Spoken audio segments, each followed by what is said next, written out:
Are you looking for a tradie? In today's video, we're going to talk about how to manage your trades and get the best results with your tradies. Now, if you stick around to the end of this video, I'm going to share my biggest tip for working with tradies. Tradies are in hot demand right now here in Australia. People are struggling to find good trades that are going to do great work and deliver on time and on budget. So in today's video, we're gonna break down how you can get the most out of your trade from initiating the job, running through the job, and closing out the job that they're working on. So the first thing is doing your research. So when you're looking for a tradie, have a chat to friends, have a chat to family, and do a lot of research online. Now, some of your tradies aren't gonna have a social presence online. They may not have many reviews. It might not mean that they're a bad tradie.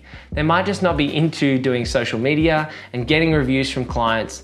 They might just work on word of mouth. So reach out to people in your community, at your football club, at your local school, and have a chat with other people that are doing renovations and doing projects and see if they've had a great experience with those trades. Now, when you get a recommendation for a tradie or you put a job out online on High Pages or any of those websites where you can try and get a quote from a tradie, make sure that you get 3 quotes. It's really important to make sure that you get 3 quotes for a point of comparison, to make sure that the delivery and approach and materials and expected time frame are consistent on the job that you're wanting to complete, and that you're confident in the tradie that you end up going with. Now, ensure that the tradie lists out all the items they're actually going to do on that job. So be specific with materials, specific with deliverables, and specific about how the project is going to be finished, and try and get a rough timeline out of when they can start the project and how long the project is actually going to take. Now,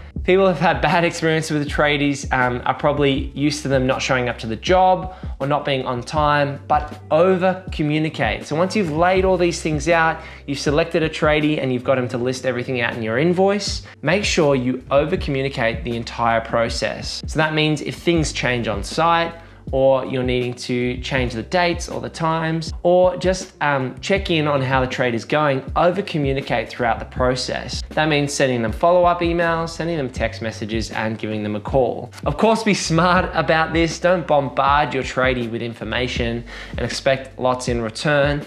Be sensible, but try and over communicate throughout the process of managing your trade to ensure that the job gets done efficiently and to a quality standard. Now, what do you do if you're struggling with a tradie on a job, they're too slow in their work, or you've got tradies falling over each other on site because people aren't getting jobs done at an important point in time? Now, you can outsource the jobs to a builder, for example.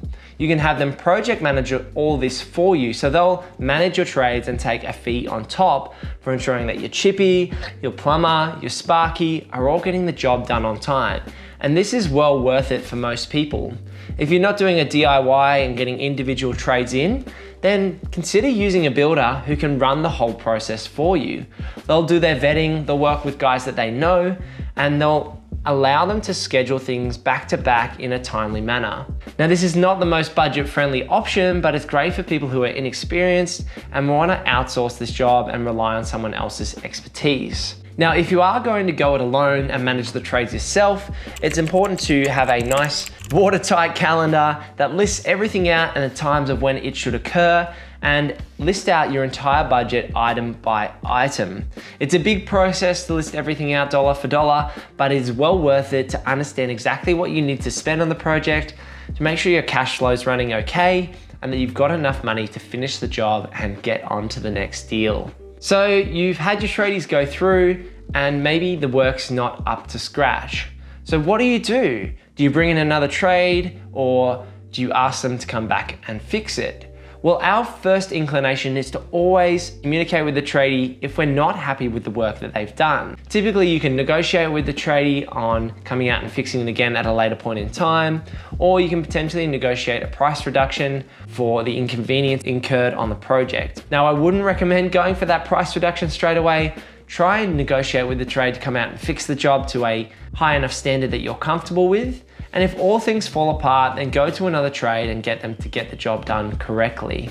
Now, you're happy with the trade and the work that they've done, it's time to pay them.